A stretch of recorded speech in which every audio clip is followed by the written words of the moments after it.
Hi, and welcome back to the iRoboDude channel. So right now this is pretty exciting because my son Eric um, just took my motor in to a Machinist. Now, I found this guy on YouTube and it turns out it was a real score. His YouTube channel is Vintage Iron 7512, worth the watch for sure. And so basically he does a lot of motor rebuilds and such, and very detailed instruction, and very educated guy. So I was fortunate enough to have him accept my motor for rebuild, and it turns out he's kind of excited about it. So that's great, and I'm going to link his video right down at the bottom in the descriptions. But really, this is just going to be a little catch-up video on what's going on. I'm going to interlace a little bit of his video in my video, and I'm sure he will try and do the same. But without further ado, I'm going to just show you some pictures of me being stuck in a hotel waiting to deploy overseas. Now, this will probably be a surprise to my wife because I haven't really included her in the truck build at all. But honey, this rebuilding my truck is going to be cheaper than buying a new one so I can buy you a car. So anyway, this is all working out to your benefit, my sweetness, and I hope you understand. So without further ado again, here is the video. There is nothing wrong with your television set. Do not attempt to adjust the picture. We are controlling transmission. If we wish to make it louder, we will bring up the volume. If we wish to make it softer, we will tune it to a whisper. Okay, here's my son's trailer with, this is kind of what qualifies him to work on this. He's not only a certified Ford mechanic and runs a shop, an independent shop, but he knows suspensions. He's an all-around good guy. Anyway, I hate doing stills, but and this video isn't all stills, so bear with me. This is the old steering wheel, and here's the replacement steering wheel. I got the same one basically. Here's Eric unboxing the dashboard. It's a fake carbon fiber, but it looks really good. And there's a bunch of digital gauges I got. So I'll be all digital. And here's unboxing the new door panels. Basically, the old ones were all cracked and broken, and just, they didn't age well. They're 42 years old, for crying out loud. But anyway, here's a headliner that I got, and it came cracked. It had a little ding in it, but the folks are working with me to take care of it. And here's some roof rust from an old antenna mount that leaked in there, and he found a snake skin. He's a little leery of going in the body now.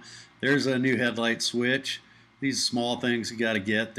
I got aluminum billet bezels and switch knobs. Here's window unlock automatic electric. There's a windshield wiper delay. I sent them off to Desert Valley Auto Parts. They had about 19 of these trucks that I found there, so I had an aftermarket hood that really sucked. And so here's a new hood. I don't know exactly, excuse me, how he broke the shifter, but he said he's going to get me a new one. Here's the Edelbrock 650 double pumper.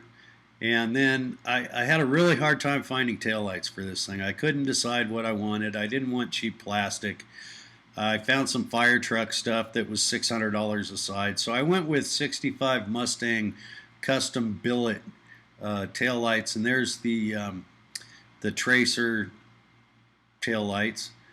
You're gonna make the fuse box and how you're gonna populate it, and Well, I'm gonna self-populate. I'm gonna populate one fuse box that's just micro fuses, and it'll be water sealed. And every fuse in there will be dedicated to a circuit that I already wired, and it'll all be shrink wrap labeled, not flagged, coming out. Then you'll have about half of those won't have any dedicated lines coming off of them for anything in particular. They'll just be labeled with the amperage and the output. And then he can put those towards whatever he wants to put them to down the road based on the amperage choice that he needs. That goes. This is, coming off. Fenders are off. Eric's getting ready to pull the motor here.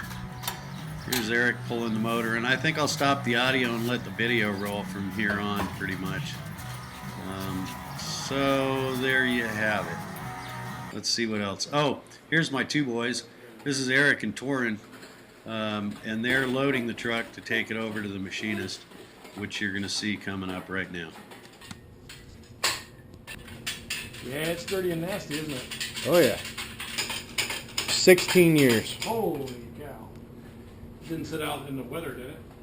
No, it was always in the vehicle under the hood Yeah, that should be fine. with no carburetor on it. But it was, Well, as long as water didn't get in there, no.